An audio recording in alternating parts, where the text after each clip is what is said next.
Good morning, world. This is your host bringing you breaking news from Nairobi. A Kenyan Airways passenger plane, Flight KQ-782, was scheduled to depart from Nairobi at 9:05 a.m. On board were 142 passengers, including businessmen, tourists, and members of a football team returning from a tournament in Mauritius. Also on board was a quiet 12-year-old girl named Ayanda, traveling with her aunt. An hour into the flight, just as the crew was serving tea, there was a sudden jolt. The captain's calm voice came over the speakers. "Ladies and gentlemen, we are experiencing some turbulence.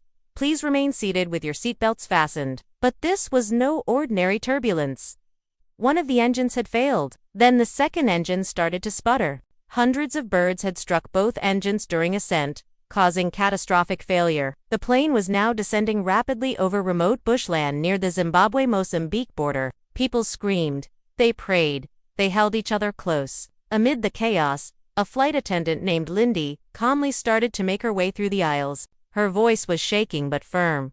"Put on your life vest, tighten your belts, stay low." Moments later, the plane crashed through the treetops and smashed into the earth. The sound was like thunder, mixed with breaking glass and burning metal. Then, silence. When emergency services arrived at the scene, they found 80 survivors, including Ayanda, who had been pulled from the wreckage by Lindio, who had suffered a deep cut on her arm. The football coach carried 2 injured players to a nearby clearing. One man, Mr. Chikwar, used his phone's GPS to guide rescuers for 2 days, even with a broken leg. The survivors stayed together, sharing the 5 water bottles they had and huddling around a fire. They made using torn seat fabric and broken screens to keep warm at night.